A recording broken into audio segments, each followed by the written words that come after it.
Here's a little attempt at painting a bigger picture on musical systems so as to help you figure out how some of the music is being constructed. If you find this helpful in any way, please show a little love, whatever the thing might be on the platform that you're watching. Generally speaking, depending on where you are in the world, the music that you're familiar with is going to be based on some sort of music system. And music systems is a thing that's kind of difficult to outline because, first of all, there's so many existing music systems that it would take forever just to list them. And also, these are evolving all the time. Like, you can come up with the new music system right now if you wanted to and if you had the resources. But one that some of the music is based on is the 12 TET music system. So that's 12 tone equal temperament. And this is, again, just one of the many existing and possible. And some of the fundamental characteristics of this 12 TET system, like many other systems, it's based on the so-called logarithmic spiral, which means that the cycle resets at the point where the initial value doubles up. And in the 12 TET systems and some of the others, this is called an octave. So the doubling up of the initial value is called an octave. And in the space of this octave, you could have pretty much any number of steps. Theoretically, you could have an infinite number of steps. And one of the main reasons why there are 12 steps within the octave is this thing called a fifth. So here we have the same sort of logarithmic spiral, just more cycles of it. So 1 cycle, 2, 3. And woodwind instruments are characterized by this natural acoustic phenomenon called overblowing.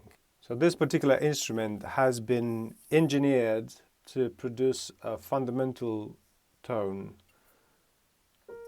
that is in 12 TET is a B flat, specifically a B flat 4. And also the holes are drilled in such a way that it plays a so-called major scale. So you have fundamental tone and then octave.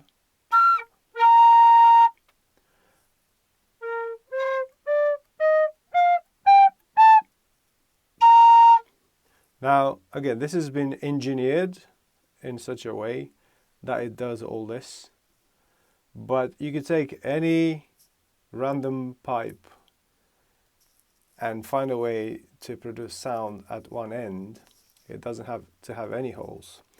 Its fundamental pitch doesn't have to be a standard pitch. It will probably be just the most random.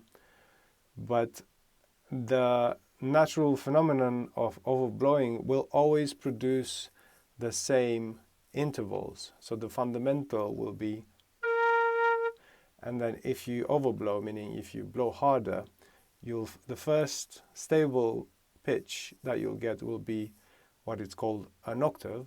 So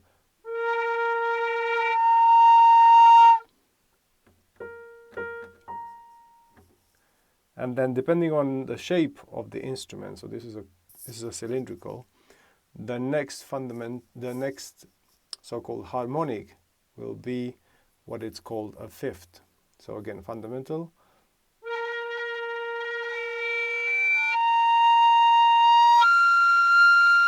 So the third note that we hear is what is now called as a fifth. So this sort of natural phenomenon is what eventually led to the 12 TET system to have 12 steps. Now, of course, this is just an oversimplification of something so incredibly complex.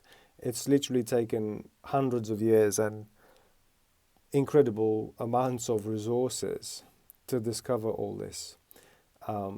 These are just microscopic equivalents of the things that have actually led us to what we have today, this 12 TET system. If you visited famous cathedrals of the world, you would have seen ginormous organs. And those are the things that sort of led us to having things like this, little toys that you can play at home. And the time when the general public has been given access to this 12 TET through instruments like this has been crucial in the development of all kinds of different genres. Because once you have a system that is versatile and works really well, you could then start creating within it.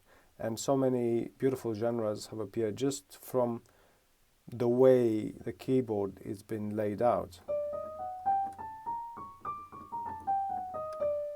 Because you can start building scales by ear or using a specific system. A lot of the time, the scales that we have nowadays have been created purely on the practicality of the keyboard.